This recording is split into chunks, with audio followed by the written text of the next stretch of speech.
Welcome, welcome. Uh, this is week 3 of Masks of Nyarlathotep. I'm Eric, also known as Glimo. I'm the Keeper of the Chronicles for this Call of Cthulhu Mask of Nyarlathotep campaign, and we are live on Roll20, Twitch, and YouTube.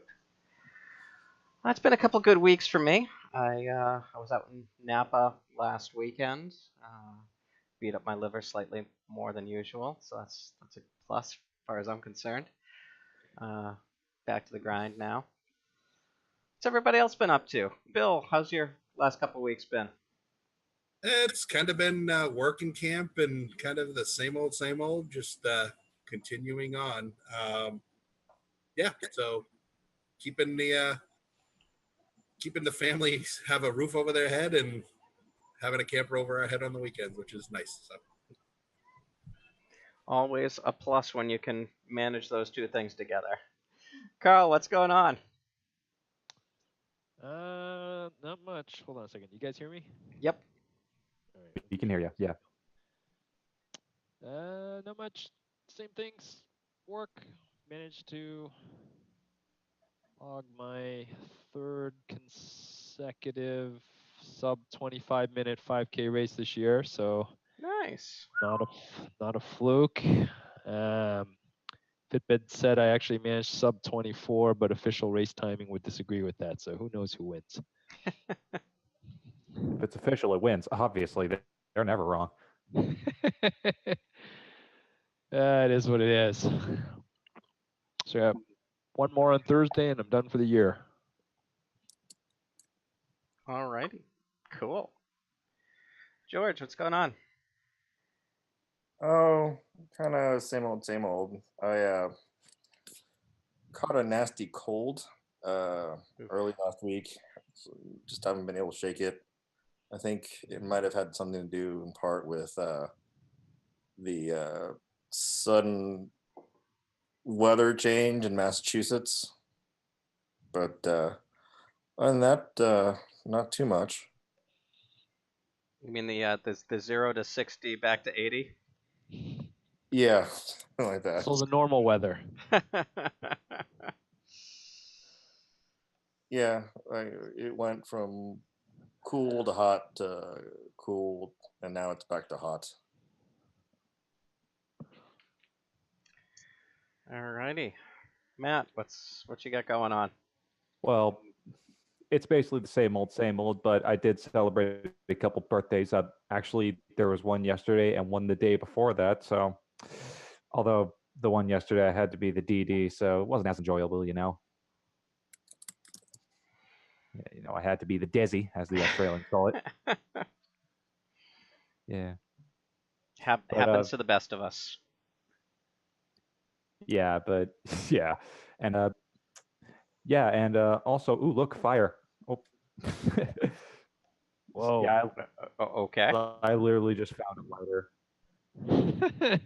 I went to a party, got drunk at one. I went to two parties, got drunk at one of them. I'm still working, and lighter.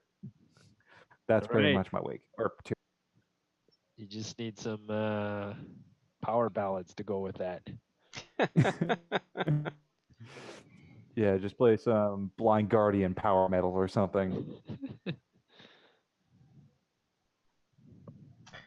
Alrighty. So is I was gonna say Bill, but Bill's with us. Sean is Sean not coming going to this be time? able to join us this week. All right. He got sucked into working till midnight, so unless we go an extra long session, I don't think he'll be joining us. Let's just play until 6 in the morning. Who cares? It is a work night. Yeah. Alrighty, so who wants to give a recap of last session? All I know is I'm in jail. Yeah, that's right.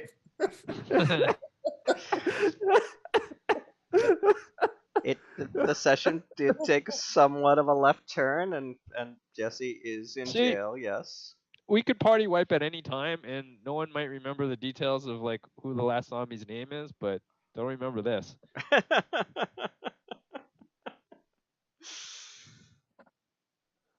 Okay. Anyone remember anything other than Jesse being in jail? Jesse went back to the crime scene, and yeah, apparently he didn't enter into his mind to run away. Which, nothing against either of you guys. It was probably both your fault. Glimo could have said, they were only forming a semicircle around you. They're not behind you and stuff like that. But, Carl, you decided to go back to the scene of the crime, and you decided not Maybe to we run. should back up and talk about what the crime was. Eh, I think we,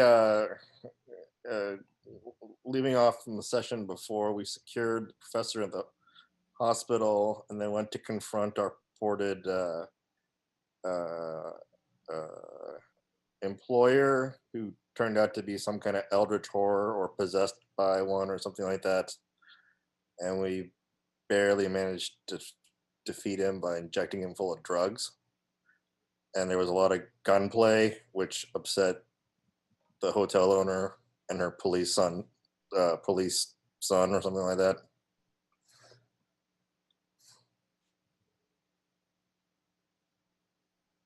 Sounds about right. I can't remember if we did all the killing the previous session or the same session last time. You took care of Larkin last session. You took care of De Mendoza in session 1. Right, and then we found the golden mask in D. Mendoza's room when we went back the second time, as opposed to the third time, which got you into heat with the fuzz.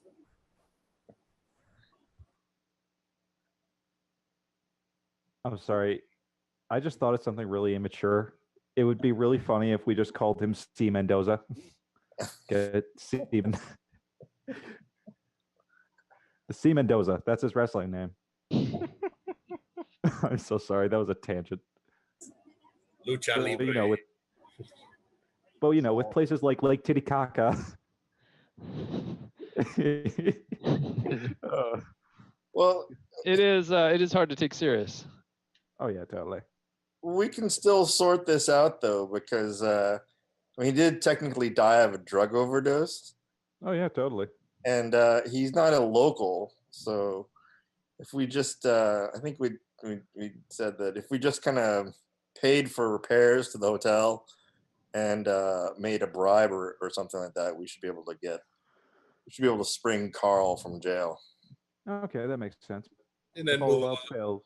then I'll move along to the temple and see what's going on, because I think that's where we're heading.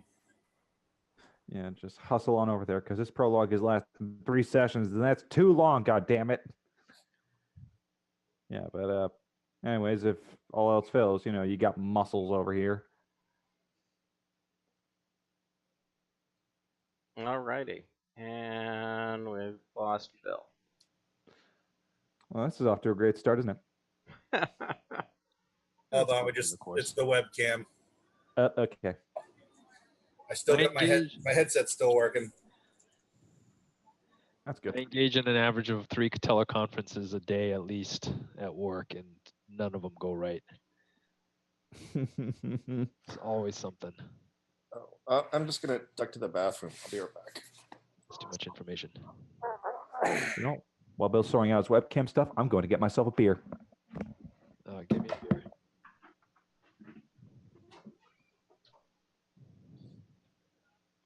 My multi-monitor setup is not having a good time.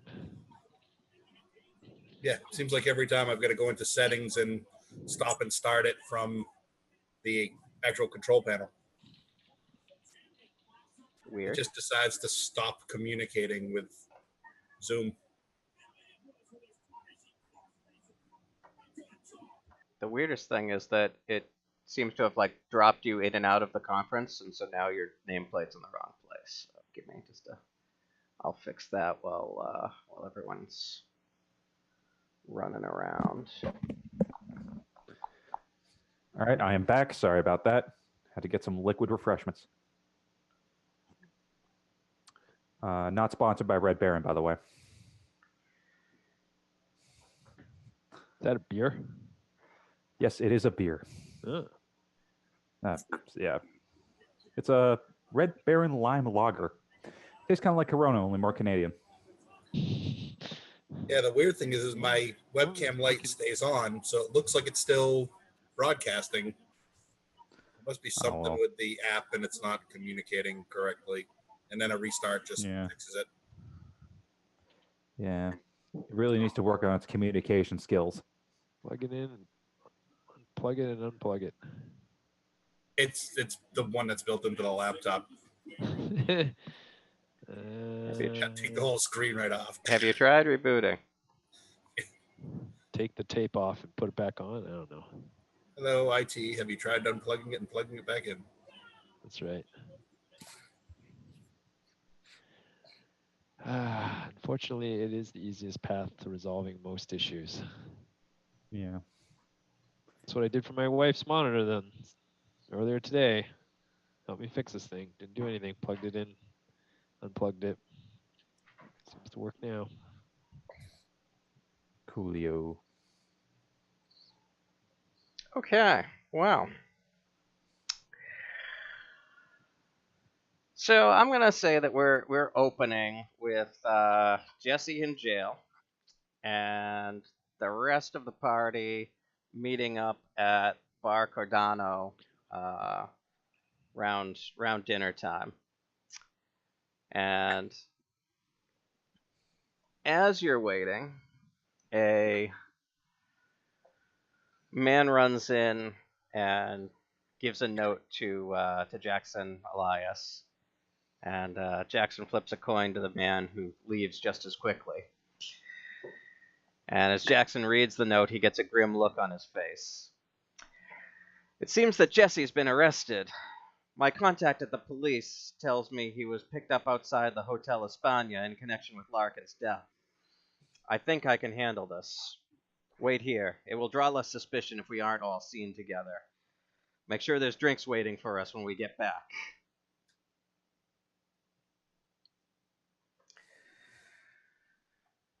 So, Jesse, a different police officer than the one that's normally been hanging out with you, comes up to your cell, and he says, "It appears you have some friends in town. Just don't let Fortunato catch you around his mother's place again." Wait, Yeah. which one was Fortunato? That was the detective who was grilling you earlier. Okay. He unlocks the cell and escorts you out to the lobby, where you find Jackson Elias smiling and waiting for you. He gestures for you to follow him out. As you start to speak, he says, "Not a word until we have drinks, my boy." And he walks you back to the Bar Coronado. All right. Look at that. We got the whole party back together. Woo! Bands back together. So, yeah. Convenient. All right. So Jackson and Jesse walk back in. It's amazing what GM Fiat can do. Jackson and Jesse walk back in. So do you guys have drinks ready for them? Sure. Is Yeah. it Red Baron? Awesome. I think Red Baron was made in the 50s, so probably now. Whatever. All right. So Jackson takes a healthy swig and tells you, "Well, it appears things are moving quickly. They're looking for someone to pin Larkin's murder on, especially with the mess we made at Hotel España. I think I greased enough palms that we're safe here and at our hotel, but we should definitely get out of town tomorrow. Even if the trucks don't come, we better get away." What day is it again? Sunday nights. Yeah, I think the plan was to head on off to the temple. So, yeah, I think that's kind of the next step, I think. We've done enough killing in one town. There's probably more than enough killing to do. We'll find you, and I will kill you. Sorry, we. Yeah. Well, okay. So, wait. So I thought we had to stay here because transport. Yes, the trucks are coming in the morning. Okay. So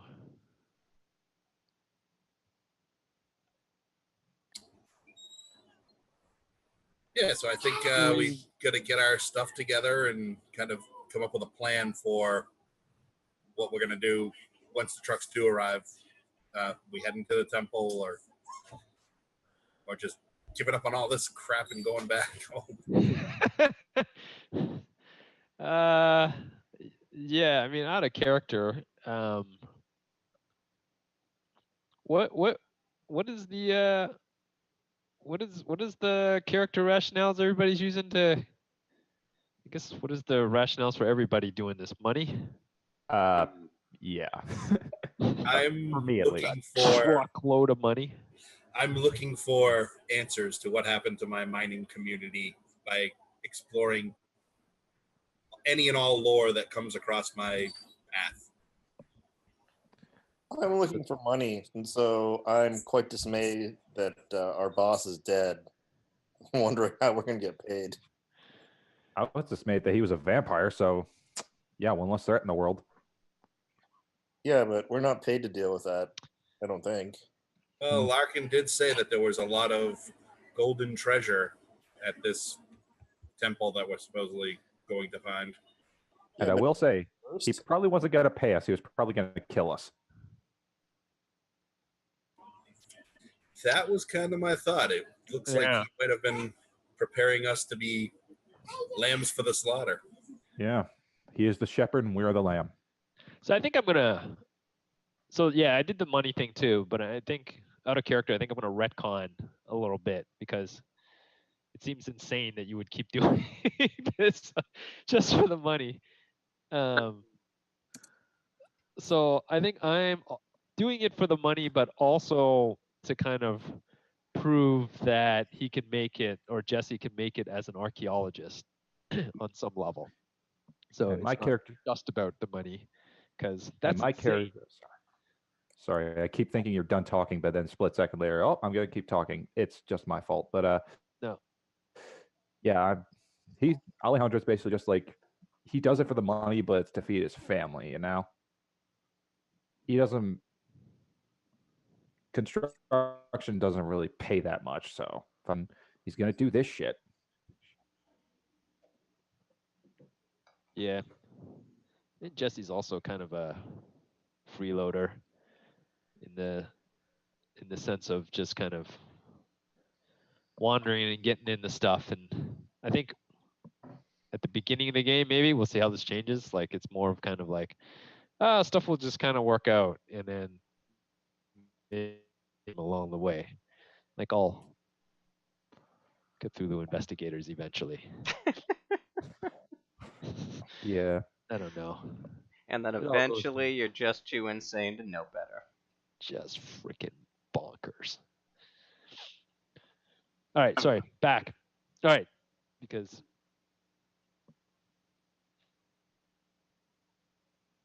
we've seen a lot of crazy stuff already. Yeah.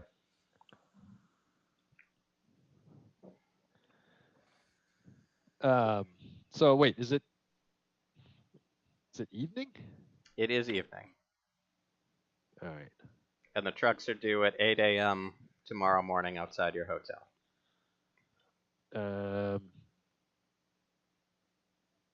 Okay. Well, if nothing else is happening, I finish my drink and then kind of go back to like my hotel room, I guess, or whatever, and just kind of get everything together. I can't remember what other things we needed to take care of. I think you're pretty much self-contained at this point. Okay. You're playing Sean's character, right? Yes. Okay. Sean is just... Seamus is just going to go with the flow.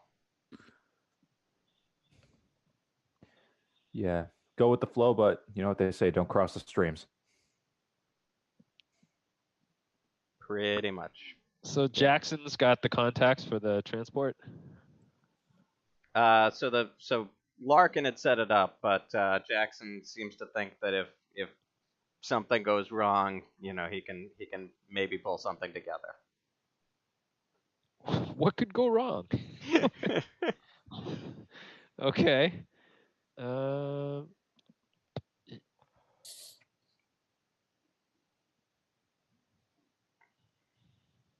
Well, at the very least, Alejandro has mechanical repair and he also has drive just in case the drivers try to turn on us.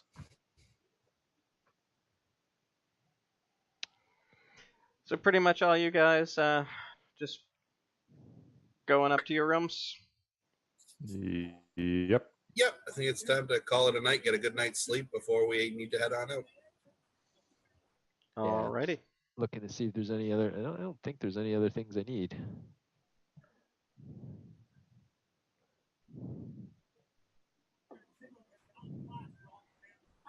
I think I might need a shotgun, but I'll cross that bridge when I come to it. And wait, sorry, what happened? You bought we a checked shotgun last time. I did? Oh, yeah. Yes, you Yeah, did. it's true. You did. Oh, okay. And we checked in on the professor last time too, right? Yes, he is recuperating at the hospital. Right. Okay. So what kind of shotgun was it? I don't know, man. It's your character. Okay, fine. 12 gauge. All right. It was $40 worth of shotgun. I remember that. All right, coolio. Let me just checky here. That's all my money. We're so poor we had to team up to get you that. Yeah, friggin'. Yeah, so if you guys tuned up, how much did I spend? Because $40 is all of my money. But wait.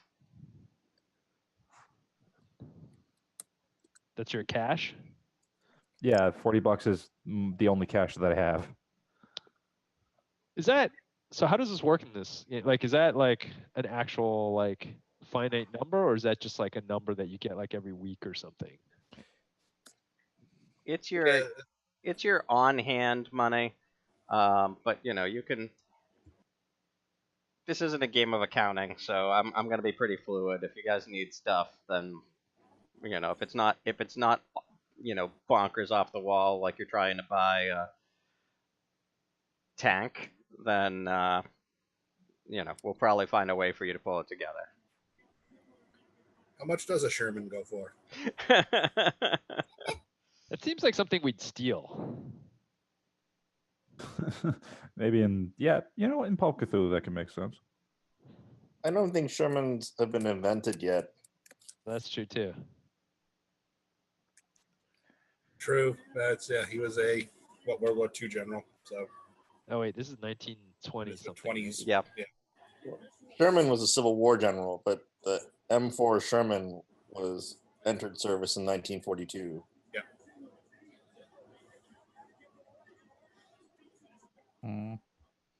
Okay. So, anyone doing anything else tonight? Time to go sleep and have nightmares. Excellent. Because it is Lovecraft, so. Speaking of, Alejandro, as you're trying to drift off to sleep, you see these two black eyes, blacker than the black around you, staring back at you behind your eyelids a couple of times during the night. You have very restless night's sleep. Oh boy.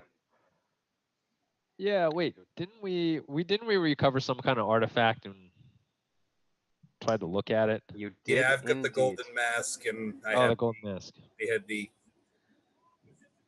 hallucinations that I saw in the mask that I explained to all you what I saw.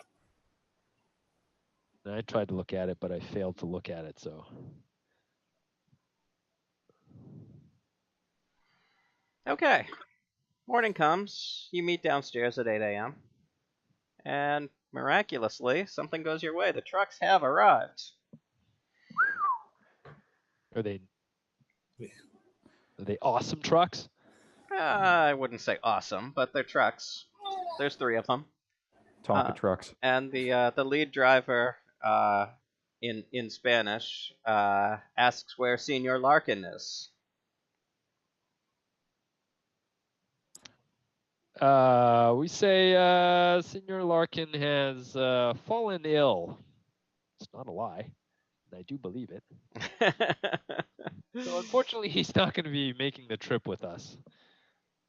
Yeah, we checked in on him yesterday. He was bedridden, and he told us that we should go on without him. Okay. Anyone have a social skill that they can make to back that up?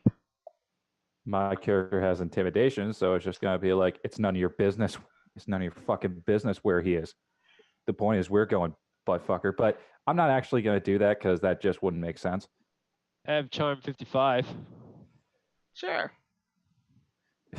It's just like, wow, your hair looks really good today. What conditioner do you use? Oh, by the probably way, the the boss closest can't thing come. that we need. Yeah, he's researching stuff. So he sent us to go ahead. He'll catch up when he's feeling a little bit better. What am I? Green roll, gray roll? I don't know. Roll all. Roll. Yeah, green roll is like the multiple. Perfect. Look at you. Nice. Hard success. All right. So they buy it. Okay, sure. We're getting paid either way. So you hop aboard.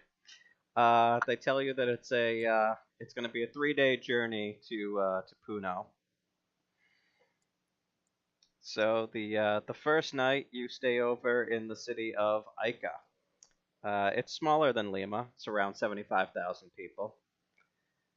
You get in around 8 p.m. and the drivers pull up to a small hotel with reasonable accommodations for all of you. Anyone doing anything tonight? Wait, where are we? I'm trying to find it on the map. You know, it's probably not. I don't know if it'll be. Maybe let me check one of the other. It's like a maps. third of the All way right, hold between on. here and the ruins, I guess.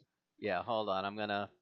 That's fine. Let me grab your tokens because I'm gonna watch you guys on this map anyway. So I can move you over here now.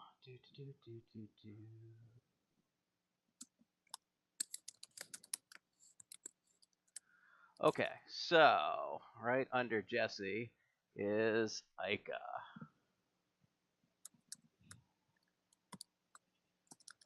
So you started off here in Lima, and you made it down to here on the first day.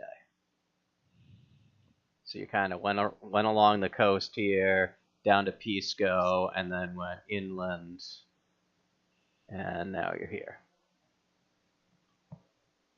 So, like the drivers are just like. I thought we were going to Lake Titicaca. You are, but you know, there's only so many roads through the mountains back in the 20s.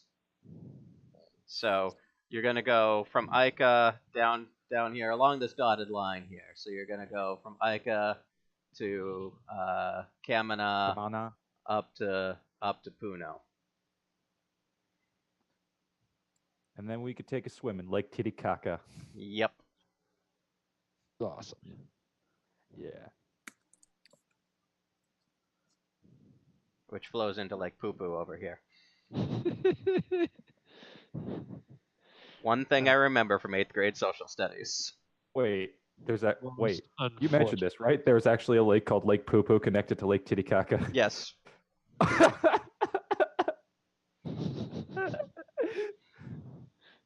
can't tell if Peruvians just have a sense of humor, or we just have like a really shitty sense of humor.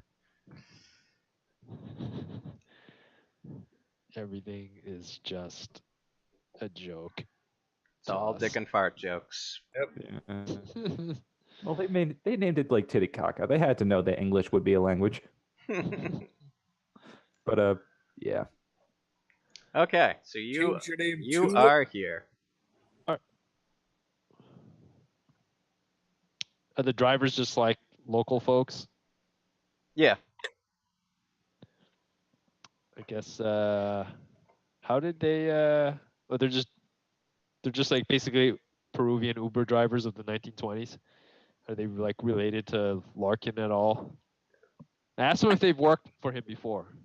They say no, that they just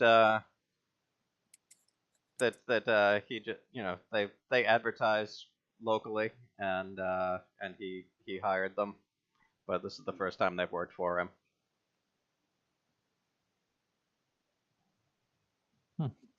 Okay.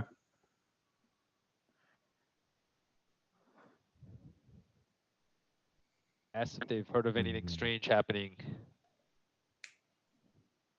in the, what is it? We stumbled across some cults, right? I forget.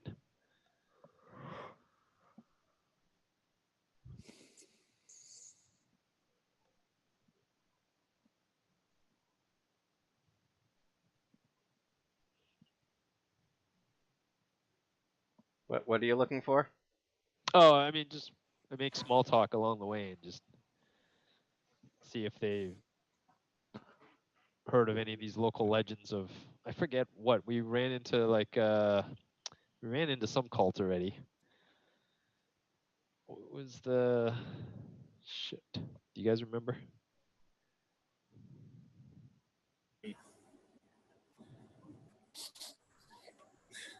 The Karasiri, the The vampires. Carrie that's the name of the vampires. I thought there was another less monstrous thing, but maybe that's it. A chupacabra. They were talking about some kind of death cult. Death cult, yes. Well, so Jackson thinks that the legends of the Karasiri actually refer to a death cult as opposed to demonic vampires, but he's starting to revise his thoughts there, given what happened in Lima. Be a slasher movie, vampire death cult.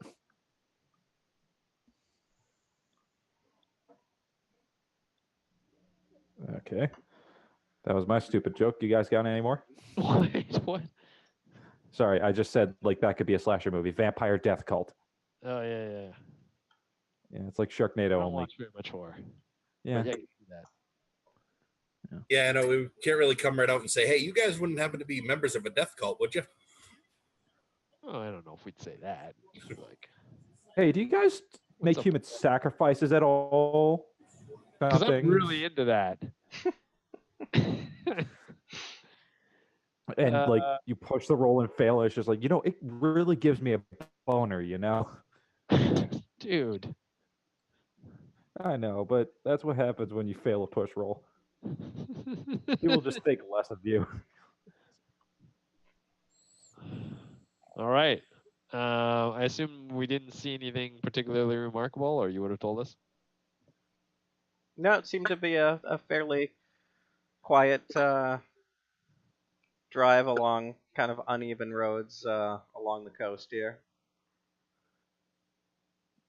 Okay, You went so through Pisco, but you didn't have time to stop for Pisco sours.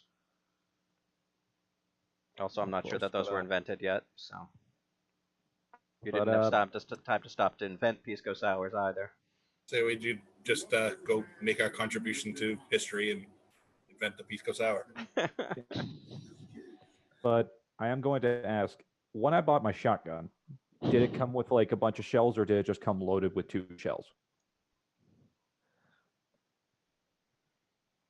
Or did it come with shells at all? I'm gonna say it came with 6 shells. 6 shells? It's okay. Okay.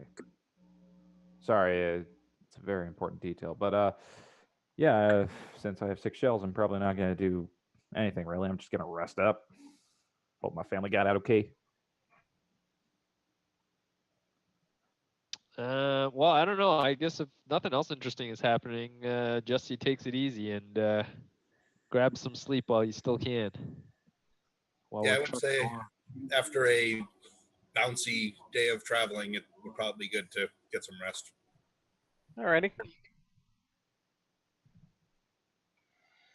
Okay. Well, the night passes uneventfully.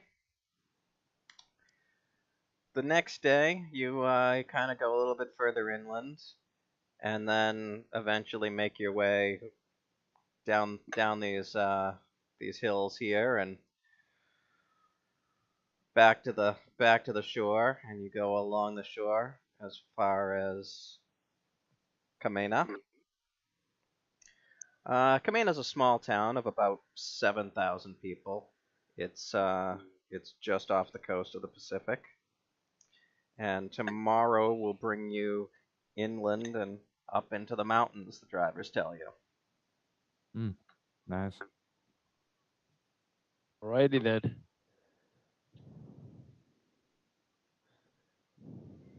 Okay. Day 3 is a long trek over winding mountain roads. You arrive in Puno around 6 p.m. Puno is a small city of approximately 20,000 residents. It's located in the southern Andean highlands.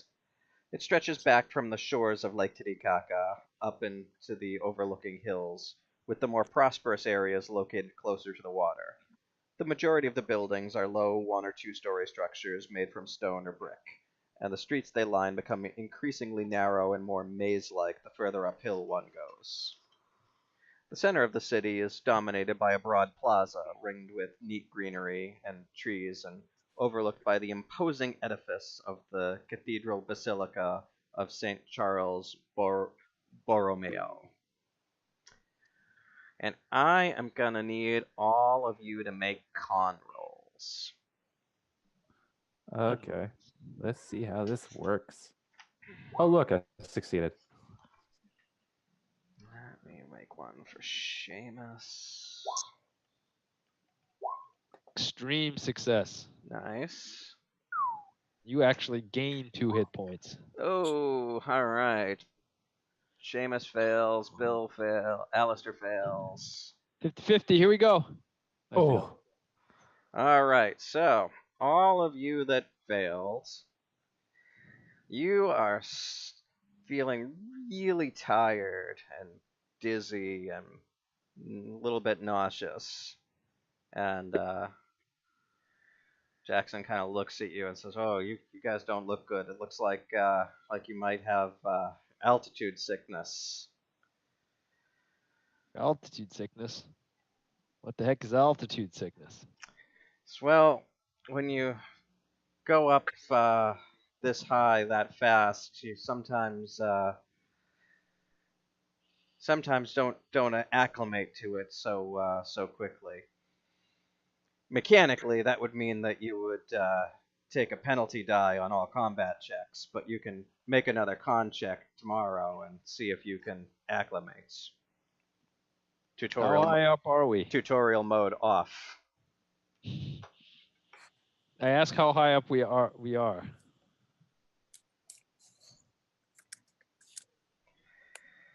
You are about 12,500 feet up. That's insane. hence the altitude sickness. Well, some of us could.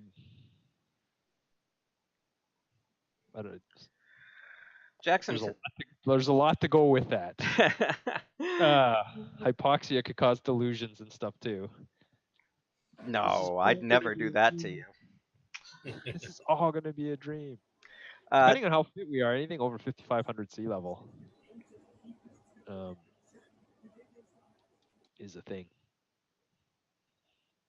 But regardless. So, Jackson tells you that Lake Titicaca is over 100 miles long and up to 50 miles wide at its broadest point, and lies adjacent to Puno.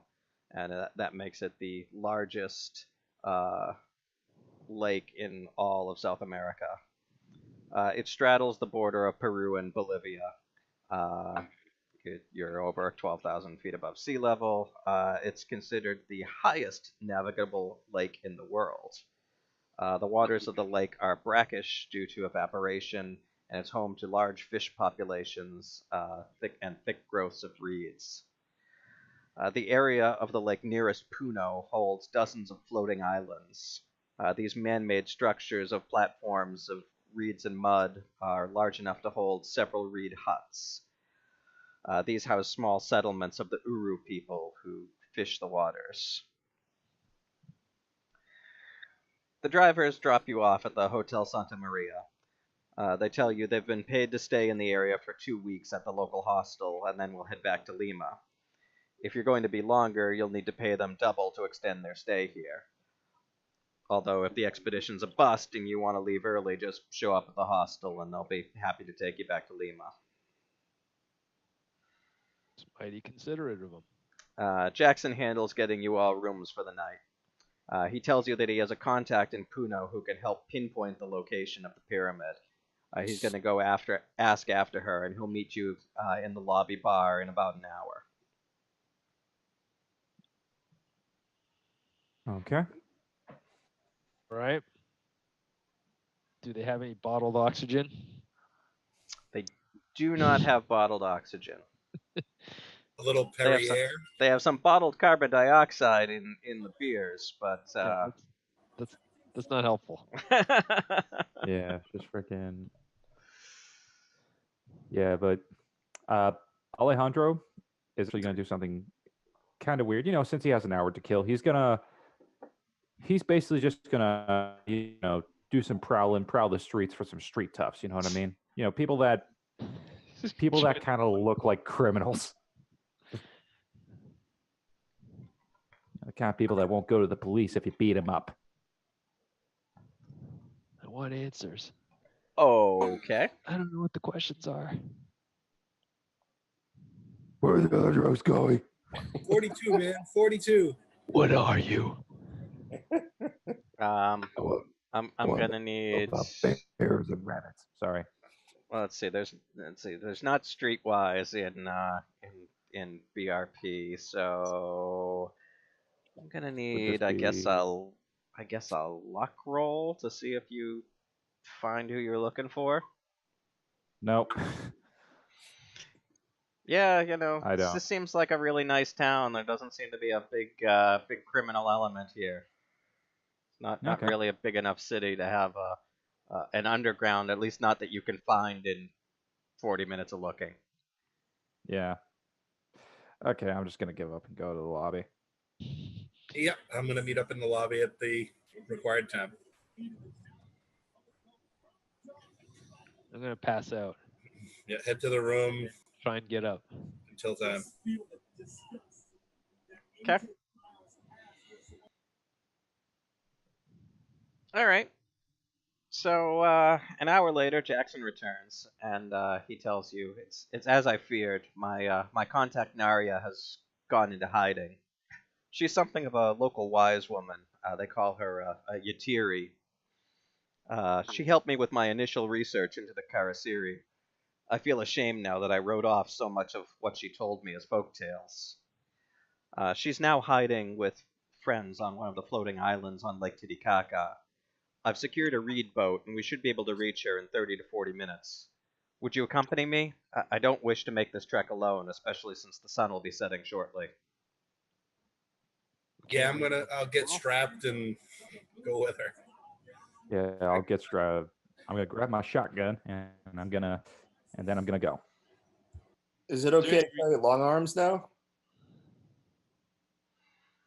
Can we carry long arms now?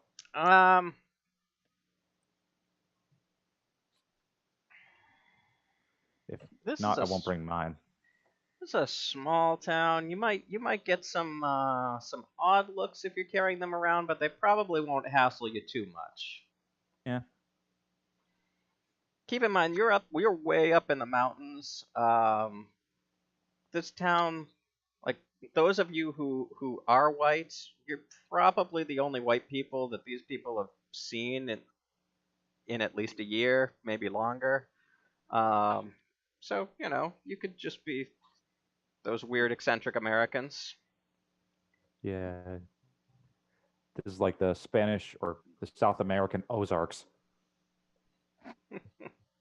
It's clearly for hunting purposes. Just make sure you're wearing your cowboy boots and your big old Stetson. You gotta just go yeehaw every sentence. Oh, I'm gonna bring my rifle. Is there any reason why we're not going like in the morning? Yeah, why does what's his face want to go with tonight? He is well, two reasons. Well, Jackson tells recipe you for that Cthulhu there's two reasons he want. One, he's really concerned about her, especially since she's gone into hiding, and two, he wants to understand where we need to go so that we can make an early start of it. That None makes of you sense. really know where the pyramid is. You kind of know that it's up in the mountains a few days from here, but you haven't really pieced it all together from the from just the journal entry that you have. Larkin kept the actual site information close to the vest. Yeah. Okay, so while they're doing all that stuff, and while we're going toward the supposed hiding place, or one of them, uh, Alejandro is just going to ask, why is she going to hiding? Is someone after her? That's what he's trying to find out, but Oh. he's definitely concerned when she wasn't at home, and her neighbors had said that she'd gone into hiding. So we got that from the neighbors. Okay. Jackson reminds you that he spent a Well- good amount of time here in Puno earlier this year. Of course. All right, so I assume we're going toward the location, or one of them. Yep. Okay. So takes you a good 20 minutes to walk to the docks. Jackson pays to rent the boat and is getting the paddles and all that good stuff. While you're waiting, anyone want to make a spot hidden roll? Might as well. Nope.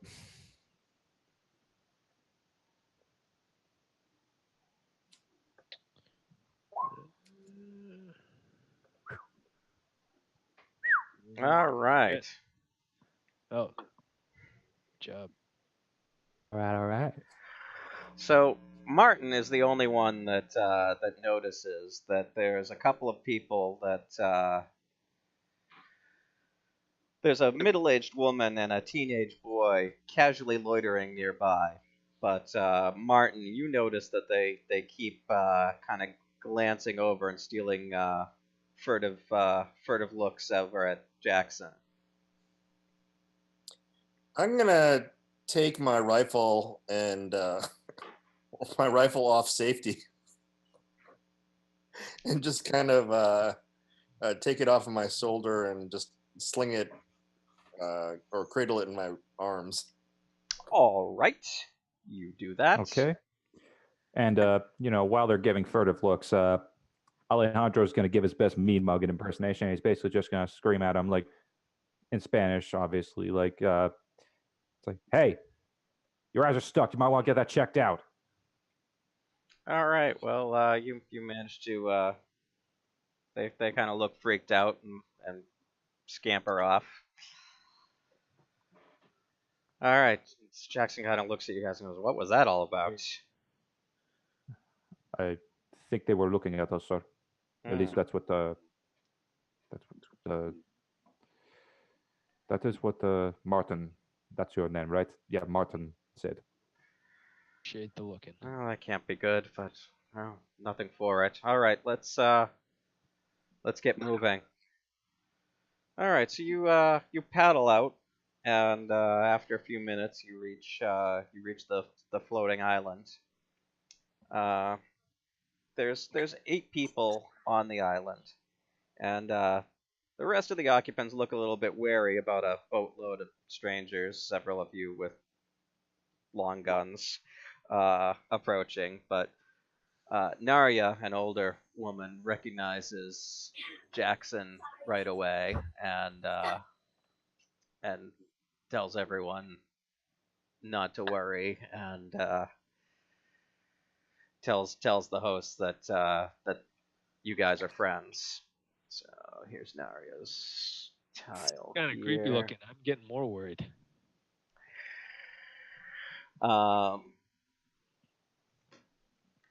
Well, hello there, young man. Would you like a candy? COC is many things, but it is not filled with beautiful people. Yeah. Yeah. Well, Unlike Alejandro. if they're beautiful, it probably means they're evil. Yeah, You know. although, you know, Alejandro, that beautiful Eeyore-looking face. I was telling my daughters Oh, the I've got appearance Baba to Yaga God. story around the campfire, and that looks like what I was describing. Good call. So Narya is a stooped, wrinkled old woman with thick white hair and bright, lively eyes. You'd guess she's in her early to mid 70s. But she as soon as you guys manage to secure the boat, she comes up and gives Jackson a big hug.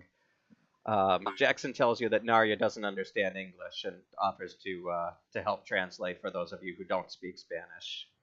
But he introduces you all and tells her that you're looking for the lost pyramid. Alejandro, between you and Jackson, Narya is able to give you directions that should get you to the pyramid. Between the two of you and knowing the lay of the land, you pretty much come up with a common vocabulary here, and you get it figured out. It's a good 70 miles southeast of Puno, and there's minimal roads. You're going to need to rent pack animals and head off on foot. You estimate it's going to take you 3 days over rugged terrain to get there. But Narya recommends you the best merchant to rent pack mules from. And she offers to answer any questions that you have.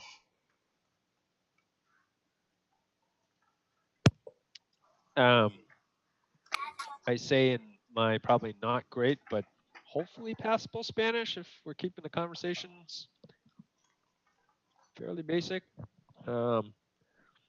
Has anyone else been up this way recently?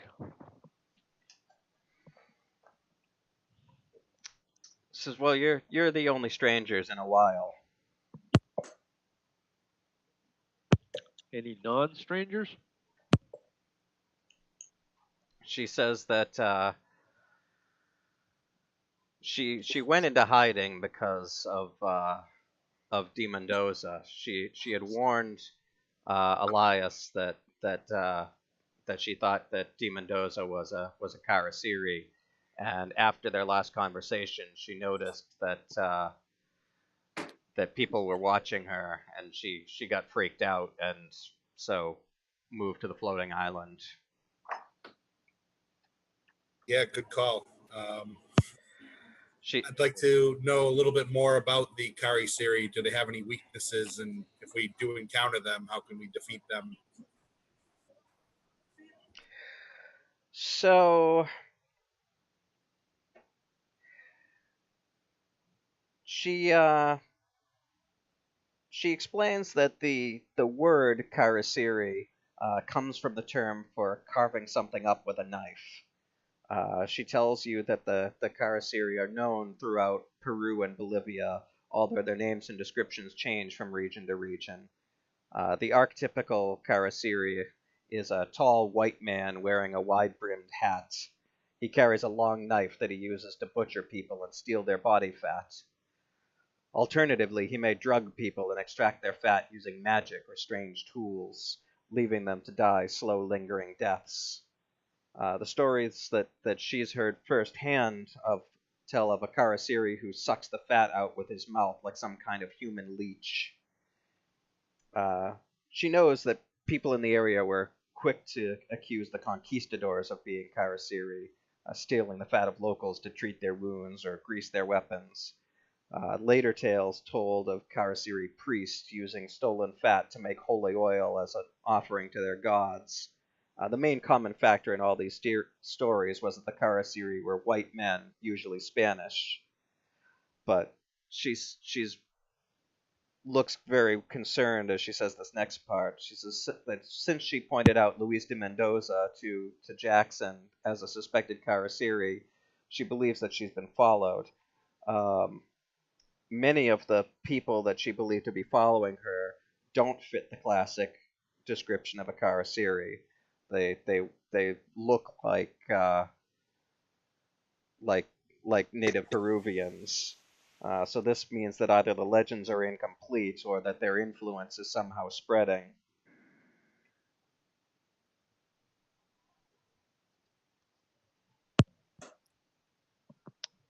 She's not aware of any weaknesses of the Karasiri. There was nothing in the legends about that. So they do not have any weaknesses. Everybody has a weakness. Well, to be fair, their weakness is probably just bullets. A lot of bullets. It could be thin air. Yeah, who knows? Yeah, the weakness are right out of your ass. Sorry. That's right. I assume that we kind of shared the stories amongst our, like the whole spot hidden thing. We shared the fact that we were being observed amongst our own party. Yeah, and when we left Puno. Yes. True, false.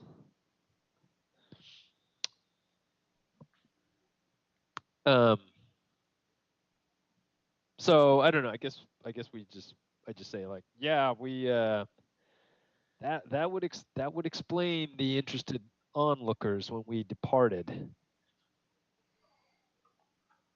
She looks very concerned about that. At this point, Alejandro just says, "Sorry." Go ahead. Alejandro was going to say, "I managed to scare them away. I just went ooga booga booga, and they ran off." She notices the few of you who are breathing a little bit heavy, and she says, "Oh, are you having problems adjusting to the thin atmosphere here?" She says, "I have a home remedy here. Have some of this beef jerky that's been treated."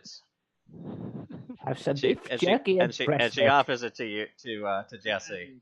Jerky. Am I the only one who failed? I can only imagine you have to wash it down with breast milk, but she gives you a jar of dust. I'd be like, sure, why not? Nothing else has worked. So you start chewing on it, and she points at you and starts laughing. You realize that she's given you a piece of driftwood to chew on. Is it tasty? It's not especially tasty, no. and she laughs. She says, "No, really. Okay, this will really help you." And she gives you some powder that she puts into make some tea for you and Alistair and Seamus. Sure, how that changes my system's ability to absorb oxygen, but we'll go with it. Do you guys drink the tea? Probably adds more red blood cells. Who knows? That's bit. Let me see here. Yeah, I guess I'll Sure. All right. So you drink the tea, and actually, you guys all feel better. She says, yes, we make this from the coca leaves. We dry them out and then grind them up and make them into tea, and it makes you feel very invigorated. Yeah, I'm sure it does. All right. So you are no longer suffering. You are no longer suffering from altitude sickness. I am reborn.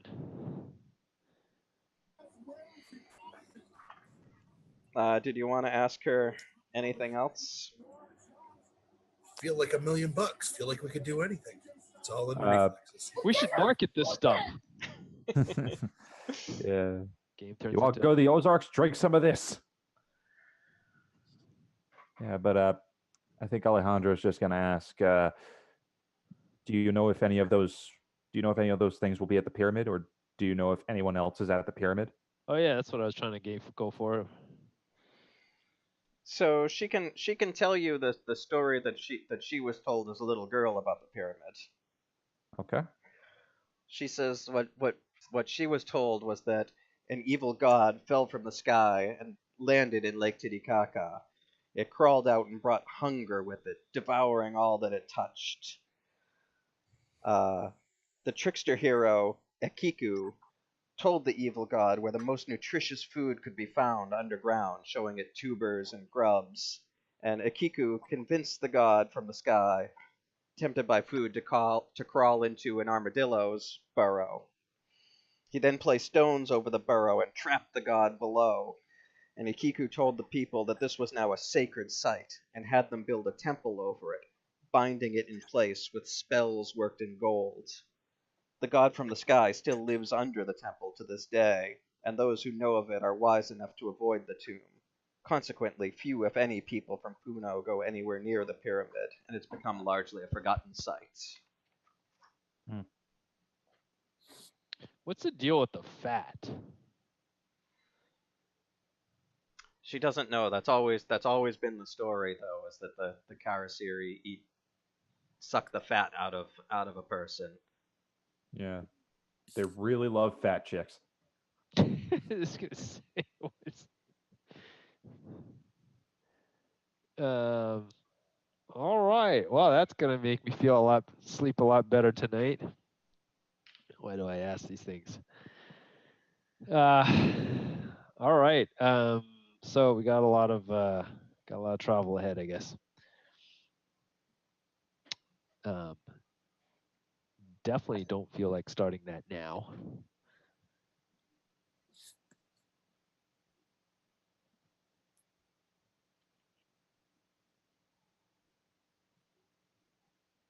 Oh, they're playing replay. Okay.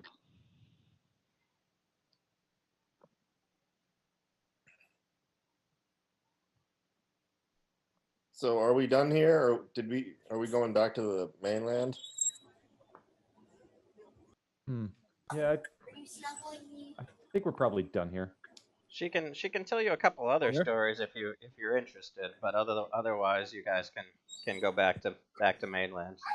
Yeah, I'd like to kind of hear about what she knows about the temple that we're heading to, and what there is supposed to be there, what the locals know of the place. But that's all she knows about the temple. But she can tell you that a little bit of folklore about the area. According to the Incas, Lake Titicaca is the birthplace of humanity. In times past, the god Kontiki rose from the waters, carrying humans with him. When Kontiki had orchestrated the heavens by positioning the sun, moon, and the stars, he commanded the humans to spread across the world. The people of the region saw the lake itself as a goddess, Mamakota, or Mother Water, and erected an idol in her honor. The idol was fashioned from blue-green stone and took the form of a fish with the head of a woman. When the Spaniards conquered the area, they saw the worship of the god as pagan, but the worship was so deep-rooted that all they could do was replace her idol with a statue of the Virgin Mary. Sounds familiar.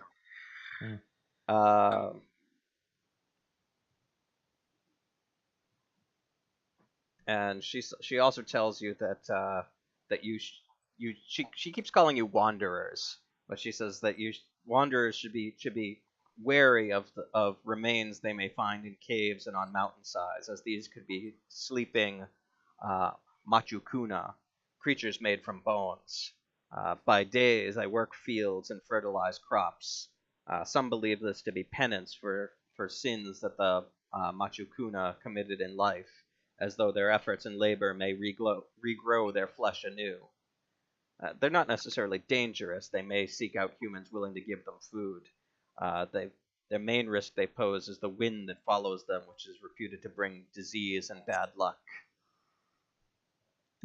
But there are other creatures like the Makuna that are a more direct threat. The Sukka seek out humans, not to repent from their sins, but to kill and eat them.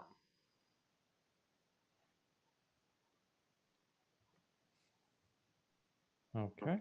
All right, so we'll be sure to avoid That's them. a whole lot of creepy.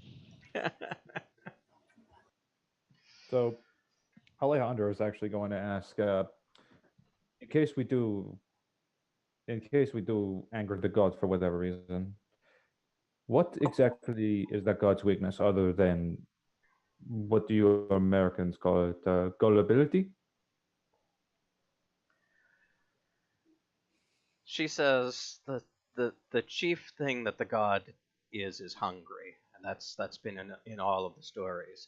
But Oh. he's trapped under the pyramid, so Under the pyramid. yes, under the pyramid. We built the pyramid on top to contain the god, and worked the base of the pyramid in spells made of gold.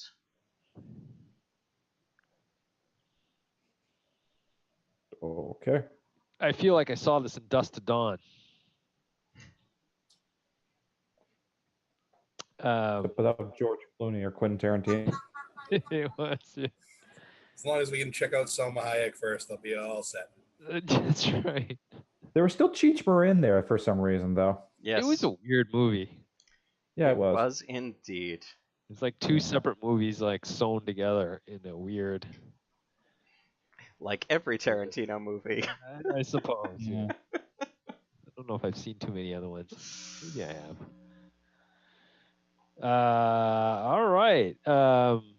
Is she insisting on kind of staying in the Fortress of Solitude here? Yeah, she has no interest in coming with you on your adventure. She says she's far too old, and that things like Oh, I that should meant be back left to to Cthulhu. wanderers. No, she's not in a hurry to return home. She's still worried that someone might be following her. Of course. But yeah, unless anyone else has any questions, I think it would be better to, rest up, probably heal some wounds because we probably have some scrapes and bruises from the fight earlier. And yeah. Yeah, I'd like to go find a store that may have a silver knife. I know that most of the lore around vampires, werewolves, things like that, they're vulnerable to silver, and I'd like to have some silver Okay. weapon. I'm gonna say that this is probably a good place to take our break. So let's come back here at 9:30. 9:30. Okay. Sound Sounds good to good. everybody? All right. That sounds great.